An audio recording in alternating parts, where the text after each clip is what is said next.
درباره قربانی خواهران عزیز اگرچه پیشتر چندین بار من صحبت کردگی هستم، ولی خیلی که در صحبتی که درباره دهه ذوالحجه گفتم، هر چه تکرار کردیم ضرر ندارد. برای اون که با تکرار کردن هم علم شما قوی می شود، هم بعضی از چیزهایی که ما فراموش کردیم دوباره یادآور می شویم و به خود بنده هم انشاءالله این درس ها فقط فایده است و ضرر ندارد و اصلا به ملال نه من هستم و نه شاگردان هستند که این درس ها رو گشته و برگشته تکرار میکنیم. خواهران عزیز، الله نصیب کرده باشد روز جمعه، روز 6 ایون، ما در سال 2025 هستیم. روز یکم روز عید قربان است و عید قربان از نامش روز قربانی هست و برای قربانی خواهران عزیز خیلی که میدانید پروردگار در سوره حج هم صحبت کرده است درباره قربانی و در سوره کوثر هم، و پیامبر صلی الله علیه و سلم هم تمامی وقتی که در مدینه بودن هر سال قربانی میکردن. اگرچه ضعیف میگوین اما از بعضی راه ها حسن هم هست که پیامبر صلی الله علیه و سلم درباره قربانی یک چند حدیث گفتگی هستند. از جمله حدیث هایی که پیامبر صلی الله علیه و سلم میگوین هیچ عمل در روز قربانی در نزد پروردگار دوست داشته شده از قربانی نیست و قربانی که شما میکنید با شاخش، با آن پوست و مویهایش، حتی با ناخنهایش روز قیامت در میزان حسنات شما، در ترازوی عمل شما وزن می شود. در بعضی از حدیث ها آمده است که قربانی که شما کردید برای گذشتن شما از پل صراط کمکتان می کند. اگرچه حدیث ضعیف میگویند ولی درباره فضیلت قربانی حدیث ها خیلی و خیلی زیاد هستند و برای همین پیامبر صلی الله علیه و سلم قربانی را ترک نکرده بودند و قربانی از زمان اینکه خداوند به حضرت ابراهیم گفت که پسرت را اسماعیل که پس از این همه انتظاری به تو نصیب کردم برای من گردن بزن و پیامبر الله همراه پسر خود به این راضی شدند. در این وقت خداوند گفت نه، از اینکه تو از امتحان گذشته و راضی شدی به جای او این گوسفند را قربانی کن. از زمان حضرت ابراهیم این سنت وجود دارد و پیامبر صلی الله علیه و سلم این سنت پدر خود ابراهیم را هر ساله زنده می‌کردند. و درباره قربانی که خواهران عزیز حکمش چی است؟ در نزد مذهب ابو حنیفه رحمت الله علیه اونهایی که شرایط دارند، شرایط قربانی کردن دارند، پولشان میرسد، برای آنها حتی واجب است. آنهایی که شرایط قربانی کردن دارند برایشان واجب است، اما در نزد جمهور علما یعنی امام مالک و شافعی و احمد در نزد اینها سنت مؤکده است. و ابو حنیفه رحمت الله علیه میگویند حدیثی که پیامبر گفتن اگر شرایط داری و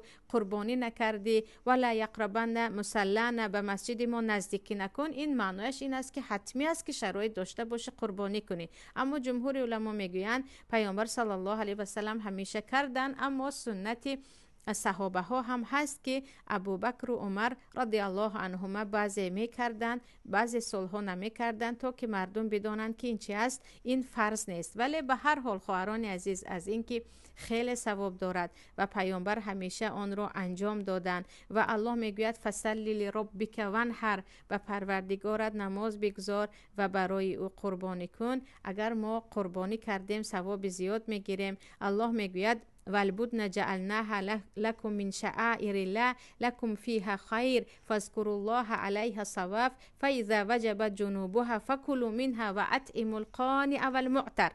یعنی بدن یعنی شتر هم یکی از شعائر، یکی از چیزهای هست یا که از حیوانهای هست که در شریعت الله خونی آن را رسانیدن در نزد پروردگار اجر و ثواب دارد. برای برپا کردن شریعت الله، برای اطاعت کردن از شریعت الله، الله میگوید در وقت قربانی کردن به اون نام الله را بگیرید و از قربانیتان هم خود بخورید، هم کمبغل و محتاجان را بخورانید. و این چی هست؟ در دوامش میگوید لا ینال الله لحومها ولا دماؤها ولکن ینال التقوی منکم. یعنی مقصد از قربانی کردن تقوای شما هست، چگونه شما این امر الله رو انجام میدهید، چگونه شما این گفته الله رو عملی میکنید. وگرنه گوشتش هم برای خودتان هست، پوستش هم برای خودتان هست، عموما از گوشت آن شما استفاده میبرید. پروردگار فقط قربان شدن آن را از شما میخواهد که چگونه شما این امر الله رو انجام میدید.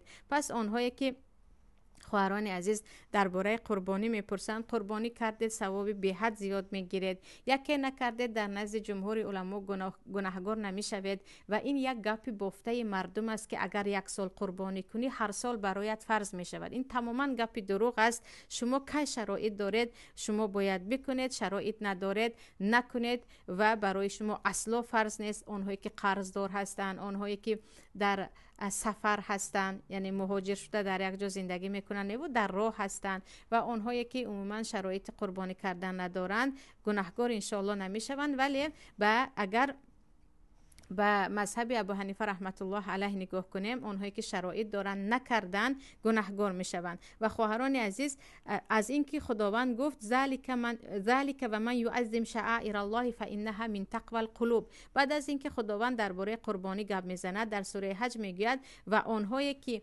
این شریعت الله را بزرگ می‌دارند، احترام میکنند، قربانی میکنند، این از تقوای قلب هاست، این نشانه تقوای شماست. برای همین یگان چیز در روز عید مثل قربانی نیست. قربانی که شما میکنید ثوابش از همه عملها بالا هست. اینجا گروه هستن میگویند به جای قربانی کردن پولش را به فلان خویشاوندان میدهی، برای قربانی کردن پولش را مثلا به اینجا و آنجا میفرستی. عزیزان، روز قربانی روز صدقه نیست، روز قربانی کردن است. شریعت را این گونه نباید، یعنی حکمایش را مثلا به جای عمره کردن پولش را به همسایت بده، برای حج کردن نمیدونم راه بساز، به جای قربانی کردن پولش را به یتیمان ده. نه، قربانی کن گفت الله، شما باید قربانی کنید. یعنی نباید این گونه راههای فرضهای شریعت را به این راه و به آن راه از خود به هر بهانه دور کنیم و به هر بهانه به آن دست نزنیم. و درباره گفتیم قربانی، پیامبر صلی الله علیه و سلم هر ساله کردنشان برای ما چه هست؟ همین کفایه است. و آنهایی که قربانی میکنند خواهران عزیز، درباره گرفتن ناخن و موی بدن چندین بار سوال شد که در این باره پیشتر هم گفته گذشته بودیم. در مذهب امام احمد حنبل یگانه فرض است که آنهایی که قربانی میکنند از یکم روز ذوالحجه به ناخن و موی بدن خود دست نزنند. این فقط در مذهب امام احمد است. اما در مذهب مثلا شافعی و امام مالک مکروه است. حتی در مذهب ابو حنیفه رحمت الله علیه هم ناخن گرفتن و به موی بدن دست زدن مکروه است. اگر گرفتید گناهگار نمیشوید. ولی برای از اختلاف ها دور شدن، اونهایی که قربانی میکنند در همین 9 روز، چون که 10 روز الکه روز قربانی هست، به ناخن و موی های بدن دست نمیزنند. از یک عائله پدر که از نام خود و از نام اهل بیت میکند، یگانه پدر دست نمیزند. اگر پدر نباشد مادر کند، مادر دست نمیزند. یعنی تمام اعضای عائله نه. و در قربانی پیش از همه نیت خیلی مهم است. اگر شرط های قربانی رو بگویم خواهران عزیز، خیلی و خیلی نیت مهم است. قربانی رو خیلی که پروردگار گفت برای سیر شدن به گوشت و خیش و تبار و سیر کردن نه، برای اینکه ریختن این خون در نزد پروردگار گرامی است و الله در همین روز از من و شما قربانی را میخواهد، باید قربانی کنیم. یعنی نیت را نباید آمیخته کنید ببخشید، وگرنه ثواب قربانی همش میرود. آنهایی که میگویند از قربانی یک سیر میشویم، خیش و تبار را فریاد میکنیم، در یادشان هم نیست که خداوند آن قربانی را از آنها میخواهد، در نزد خداوند اجر دارد. یعنی آره از آن همسایه و خیش و تبار میخورند، لیکن اولا آن را ما برای رضایت الله به خاطر الله انجام میدهیم. گویان باید انجام دهیم. و شرط یکمش گفتیم نیت خالص است. شرط دویمش خواهران عزیز سن و سال است. یعنی گوسفند وقتی که قربانی میکنید حتما باید از 6 ماه بالا باشد. اگر بز یا مال میده قربانی میکرده باشید باید از 1 ساله بالا باشد و گاو باید از 2 ساله بالا باشد. و ماده هست یا که نرینه هست فرق ندارد، اخته کرده است یا اخته نشده است فرق ندارد. مهم حیوانی که ما قربانی میکنیم عیب نداشته باشد. یعنی مخصوص یک حیوانی کسل را، مخصوص یک حیوانی که به فروش نمی رود، خصوصا در چوپان ها این گونه بعضی حله و نیرنگ ها می شود، مخصوص کدام حیوانی که خیلی پیر شده است، خیلی نرخش الکی پایان است یا به آن امیده نیست، آن را قربانی میکنند و همین گونه حیوان ها رو خیلی ارزان میفروشند و خرنده یا گفتیم خریدار هم ارزانگویان آن را میخرد. این یک عبادت است. ان الله طیب لا یقبل الا الطیب. خداوند طیب است، پاک است و پروردگار به جز پاکی چیزی دیگر رو قبول نمی کند. شما برای پروردگار بهترین مال ها رو قربانی کنید. اگر نیرنگ کرده در پولش در چیز دیگرش، بدانید که این گونه قربانی نمی شود. یعنی نباید این گونه نیرنگ و حیله کرد.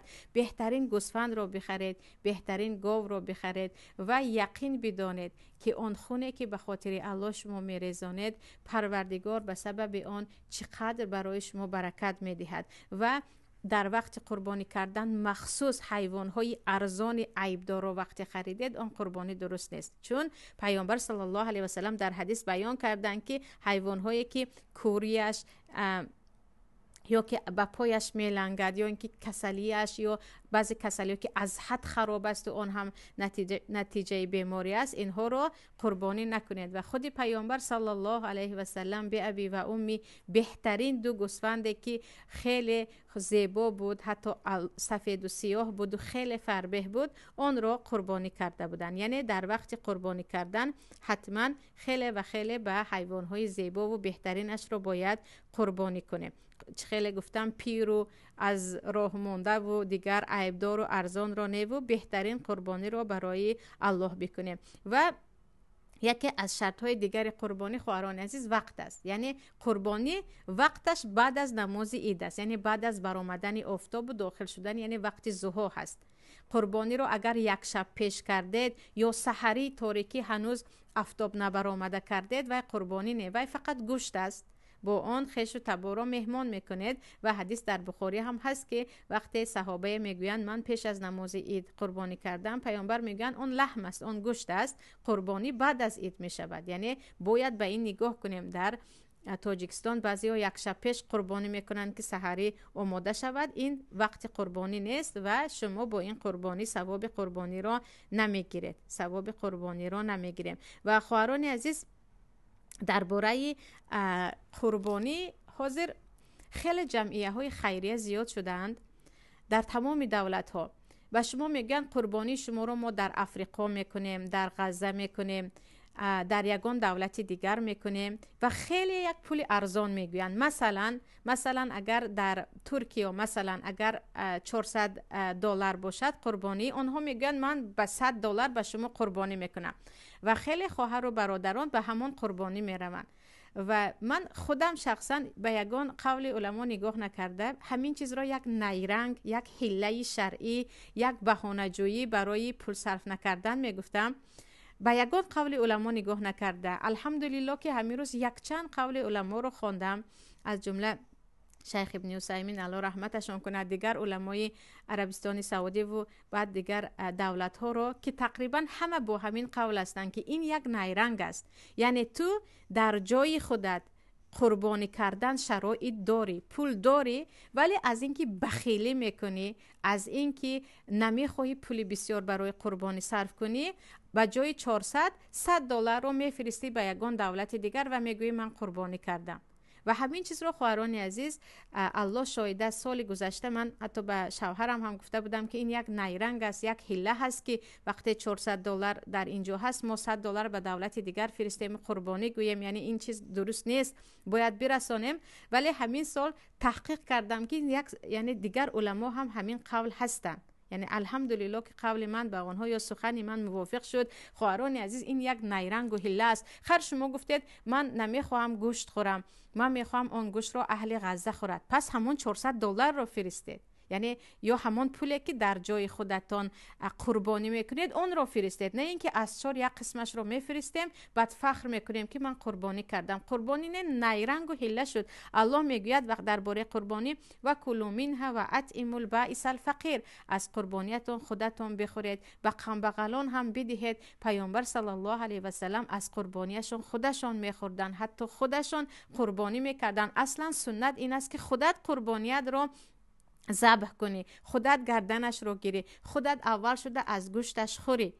اما گفتید نه به دیگر جا میفرستم و ثواب میگیرم، پس پولی ببخشید یا مبلغ قربانی کامل رو فرستید، نه اینکه از چار یک قسمش رو، یا بعضیا مثلا حتی $50 هم قربانی هست در کدام دولت میگویند، بعد از این خاطر جمع هستند که عبادت رو انجام دادن. عبادت رو انجام ندادید، یک حیله کردید، یک نیرنگ کردید که خداوند از آن بخبر است و به این اهمیت دید. گفتید نه ما میخوایم ثواب گیریم، چه خیلی گفتم پولی همون قربانی که در شهر خودتون است آن را فرستید. وگرنه گفتید پول ندارم، قربانی برای آنهایی هست که شرایط دارد، شرایط ندارد قربانی برای شما فرض نمی شود. یعنی این رو باید حتما تذکر کنیم و باید خواهران عزیز بدانیم که این یک نیرنگ یا حیله ناپیدا هست که آنهایی که میخواهند چگونه که زکات خود رو به داماد خود میدهند که به دخترم صرف کن، به عروسی خود میدهند که به نبیرم صرف کن، همین گونه از زکات به هر راه میگریزند که به داخل خانه خود شود. پولی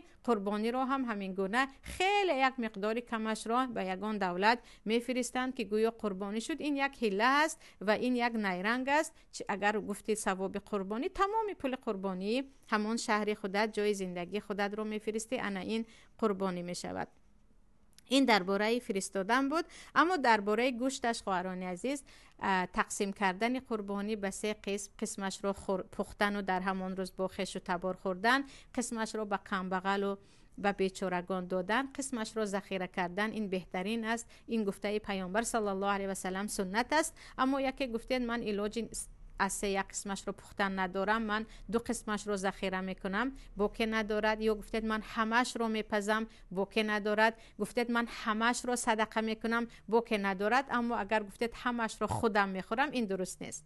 چون الله چی میگه؟ و اطعموا البائس الفقیر و قانع و المعتر هم آمدگی هست که الله میگه از قربانیتون باید کمبغلان هم بخورن، از قربانی شما باید کمبغلان هم بخورن. و در وقت قربانی کردن خود قربانی کننده کند بهتر است. اما اگر به یگان قصاب دادید که تو به جای من ذبح کن و پاره کرده به منده، بوکه ندارد، فقط به قصاب از گوشتش نمیدهید. یعنی یا که تو حیوان رو میکشی، کلش برای تو میگوین زیاده، در تاجیکستان پیشتر همین گونه بود. این درست نیست. خواهر به قصاب پول جداگانه میدهید. در این باره روایت است از حضرت علی که میگوین ما هم به جزار یا به قصاب پول علاهیده میدادیم، از خود گوشت نه. حتی یگان طوری مویش رو یا گفتیم یگان چیزی از قربانی رو فروختن جایز نیست. همش رو باید شما چکار کنید؟ صدقه کنید، خودتان استفاده برید، از اون چیزی رو نمیفروشید. یعنی از گوشت قربانی و از پوست و از کله و پاچهش چیزی رو نمیفروشید. و قربانی خواهران عزیز خیلی گفتیم عبادت است و این عبادت رو به خرسندی، به خوشحالی که به پروردگار من دارم یک حیوان رو قربان میکنم انجام دهیم.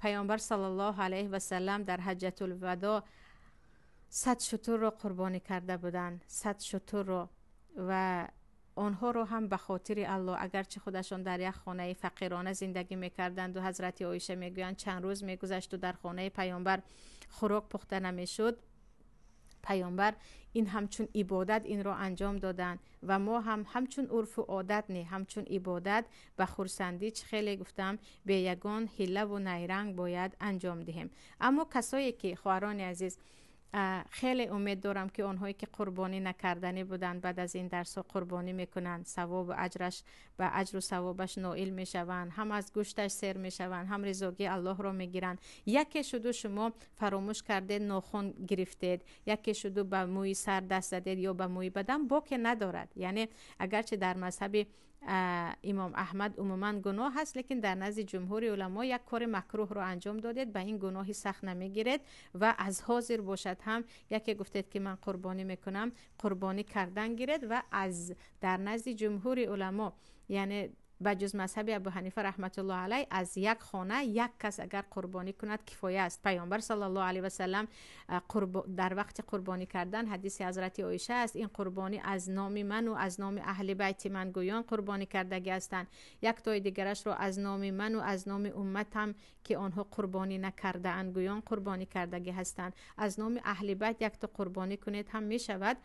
ولیکن ابو حنیفه رحمت الله علیه میگویند وقتی زنت پولدار است، شوهر پولدار است، زن هم جدا قربانی میکند، شوهر هم جدا قربانی میکند که به همین سنت خواهران عزیز در ترکیه خیلی شدید هستند. بعضی عائله ها 4 تا قربانی هم میکنند، از نام زن، از نام مرد، از نام پسر، از نام دختر، یعنی کلا. چون که در مذهب ابو حنیفه رحمت الله علیه اگر همه شرایط داشته باشد، یعنی جدا جدا پول شخصی، داروی شخصی خودش جدا باشد، آنها باید همه جداگانه چی کنند؟ قربانی کنند. ولی چقدر قربانی زیاد کردید همون قدر اجر و ثواب زیاد میگیرید. و چقدر نیرنگ کردیم، این گفتیم آن گفتیم و از قربانی به هر راه گریختیم، بدانید که این ما هستیم که با این کارمان به خود زیان میکنیم. وگرنه پروردگار غنی هست، بی نیاز است، به قربانی ما هیچ نیازی ندارد. قربانی فقط به ثواب و اجر و ثوابش به ما هست.